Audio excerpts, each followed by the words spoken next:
Hello, my dear friends. A very cheerful welcome to you all in my channel Stories Homegrown. Hope you all are safe and enjoying by the God grace. Today's story is about a boy named Living Dreams. Living Dreams is very interesting story. Watch the video till end to find out the end of this story. And please subscribe my channel to get a more story like this. And don't forget to press the bell icon to get the latest updates of my videos. So let's get started. First of all, an important notice for you that some words of this story are in Malayalam. So first of all, I will discover them.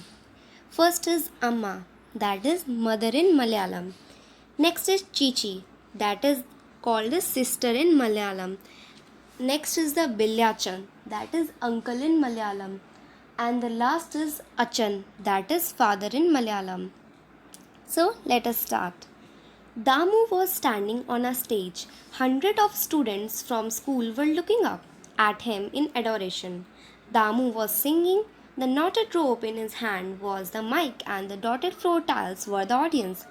In the crowd, Damu could see his father and his uncle. Both were crying, overwhelmed by Damu's talent. Both were regretting the times they had scolded the boy. Damu's golden voice had struck a chord. Oh my gosh! Damu laughed a few inches as if he had been shot. Leave this boy for a few minutes and he is off dreaming. I'm so fed up with you. Amma told you to tidy the house. Have you done that?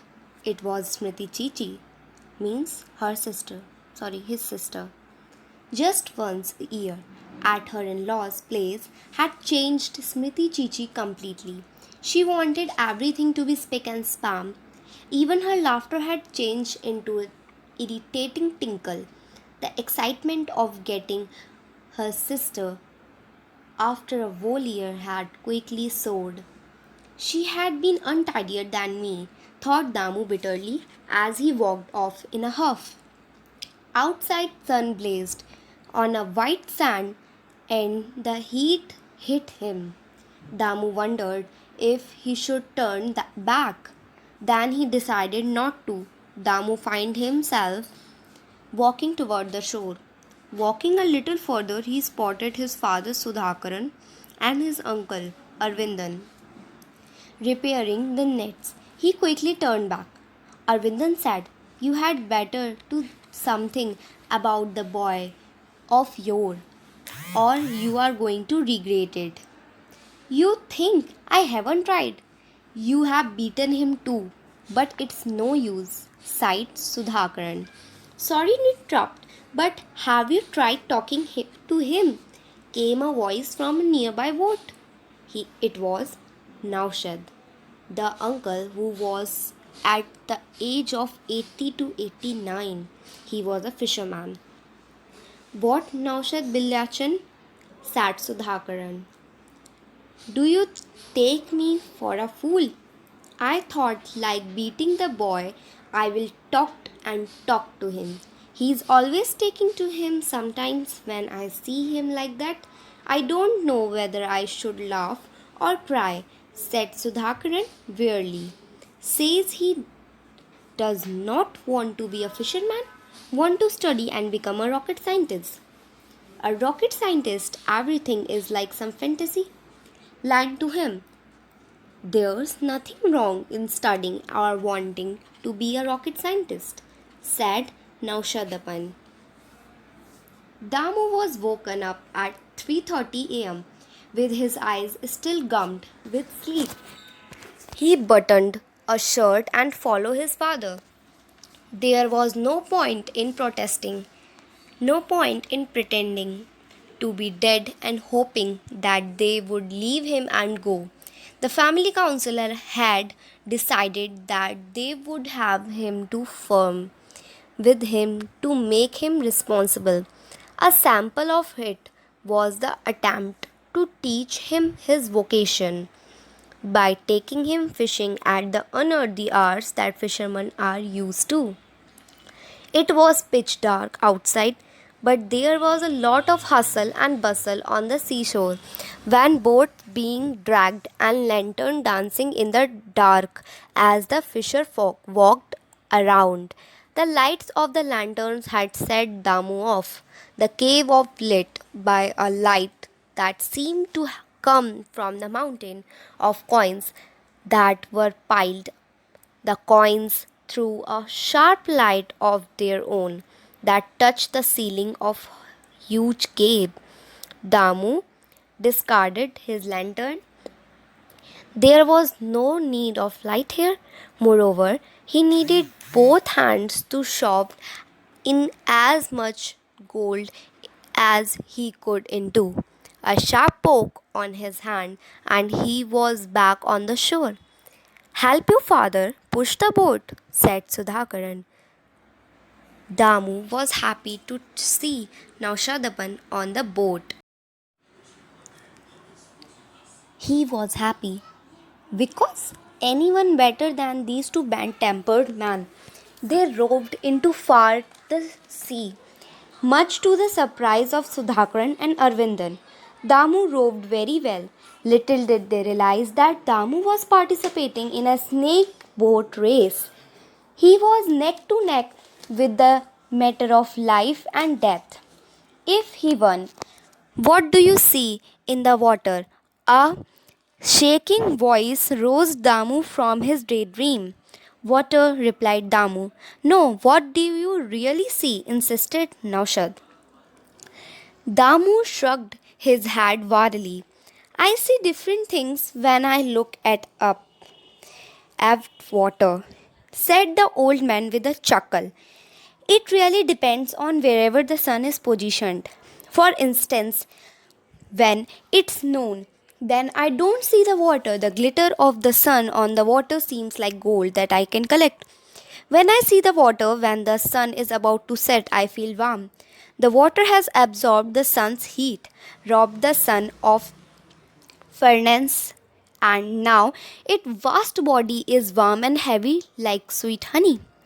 When I look at water, I can see that it's living, interrupted Damu delightedly, especially when I see the water at dawn. When the sun has not yet draped the colors on her, when the water is transparent, you can see fish, dirt, and leaves and the movement. Naushad smiled in delight and said, if you find water so beautiful, when don't you like to be a part of it? I don't want to drag the boat even every morning and go fishing. I hate it. Naushad was silent. Then he said, did you know that first sleep when their eyes open? He repeats, did you know that fish sleep with their eyes open? Damu's face lit up with a smile. Yes, I do.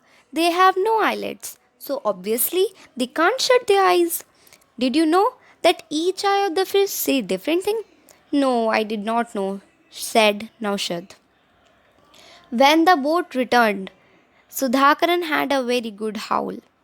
Naushad and Damu had put Sudhakaran and Arvindan on the oars and take the nets. There a whole universe down there, Naushad told Damu. Did you know there are more water bodies on the earth that lands? Can you imagine continents of fish, fish rulers, and perhaps different communities of fish? If I take a fish from this sea, put it in a bottle, and take it to another sea, then that fish will be identified instantly a foreigner. As they talked, the oarsman listened silently. Damu's eyes were both alert and dreaming as he talked to Naushad. The water of the old man. What? He said. The words of the old man drew pictures in the eyes of the child. Child here stands for Damu. And two caught fish, plenty of it. Damu's mother was astonished when she saw the amount of fish at the bed of the boat. I caught them, Amma, means her mother. Crowded Damu. Beginner's luck. muttered Arvindan. But it was smiling beneath his moustache. So was Sudhakaran. Everybody had gone to sleep. Damu's mother started to do the dishes. Sudhakaran came and silently sat beside her, scrubbing sand and ash on a big metal pot. He said, "You were right. Your son is all right. And I don't care if he doesn't want to be a fisherman like his father." Devaki smiled in the dark. "Do you remember how he used to fight with our mother to wash dishes?" Devaki smiled at the memories. "We fought to sweep the floor, to mend the nets." "Yes, we are silly," said Devaki. "No, we are not silly. We did not see work as work. We see it as opportunity to play with water. Yanking the hand pump, such fun. These are fun to us. Watching the water gush out from the tap was fun. Scrubbing metal was, and seeing it shine was fun. All or these are fun for us." Devaki was listening. "Today, an old man taught me a lesson. I realized that I too was like Damu once. I had a vivid imagination and everything was fun only if I saw it my way." Somewhere down the lines, we grew up and forgot to amazed by simple things like water and sun, dewdrops or a matchstick. Devaki and Sudhakaran washed the dishes in silence. "I think he will be a good fisherman," said Sudhakaran at last. So, this is the end of the story. Hope you all like. Please give your thumbs up to the like button on this video and subscribe my channel. Thank you. We will meet again with a new interesting story. Till then, take care.